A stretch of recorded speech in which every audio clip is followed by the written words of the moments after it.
G'day, g'day. This one I just wanted to take you through a complete problem.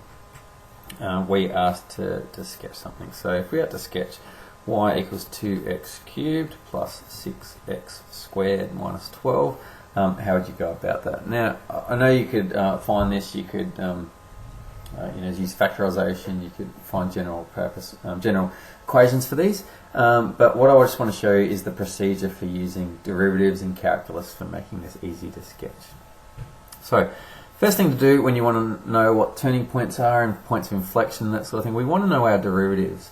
So, our derivative, firstly, dy by dx is equal to 3 comes around the front, that's 6x squared plus 12x. Fantastic, there's dy by dx. And our second derivative is dy by dx squared is 12x plus 12. There we go, so there's our second derivative. That's a good start. Now, to find our stationary points, so we want stationary points.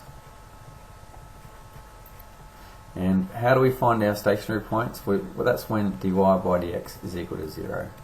And so therefore we get when this is equal to 0 here. So when I'll just factorize it in one go. So therefore, when 6x plus 2 is equal to 0, so therefore we'll get when x is equal to 0 and when x is equal to negative 2, they will be our stationary points. Okay, and so just to get our actual coordinates, 0 and 0.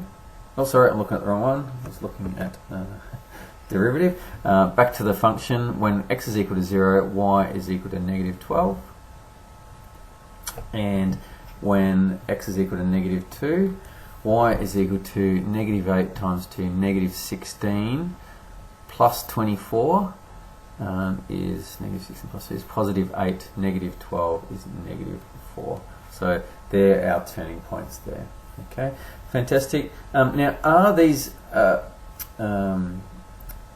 these maximum or minimum turning points? And so it's just good to figure this out. So when x is equal to 0, the second derivative, let's have a look at what the second derivative is when x is equal to 0.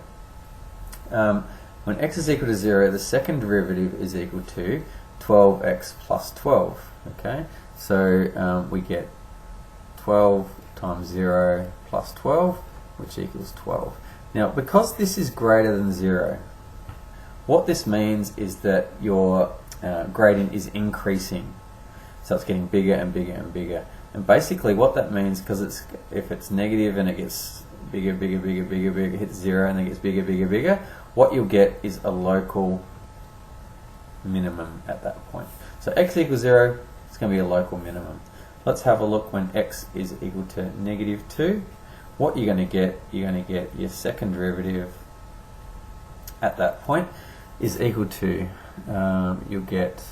second derivative when x is equal to negative 2, you'll get negative 24 plus 12. Now that is less than 0, I don't care what it's equal to, but it's less than 0. What that means is that it's getting smaller and smaller, that gradient. So it's big, and if it's becoming smaller and smaller, it gets to 0, keeps getting smaller and smaller and smaller like that. What that's going to be is a local maximum. Okay, so when the second derivative is less than 0, you get a local maximum. When it's greater than 0, you get a local minimum. Okay, so that's a very useful part. You don't need to do your sign diagram sort of thing, negative 2, 0, and figure out that sort of thing. You don't need to do that sort of rubbish. You can just use the second derivative to figure out if it's local min, local max. Okay, fantastic. Let's go and have a look at points of inflection. Points of inflection occur when the second derivative is equal to 0. Okay, so the second derivative equals 0 will be when 12x plus 12 equals 0. Therefore, you get a point when x is equal to negative 1. And that point will be negative 1, and that'll be negative 1 cubed is negative 1. Negative 2 plus 6 is 4. 4 minus 12 is negative 8. So that's where you'll get a point of inflection. And that gives us enough information now to try and sketch this graph. So I'm just going to quickly sketch it here. And let's just have a go. So, just a rough sketch, sorry about the roughness of it. But so what we've got a local minimum, we're at 0 and negative 12. So 0, negative 12, we're going to have this local minimum. We're going to have a local maximum at negative 2, negative 4, so somewhere around there. It's not accurate. Negative 2, negative 4.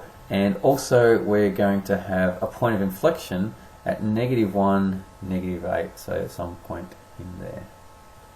Okay, fantastic. Also, it looks like, so if this is a maximum, so it's going to look something like that. This is a minimum, so it's going to look something like that.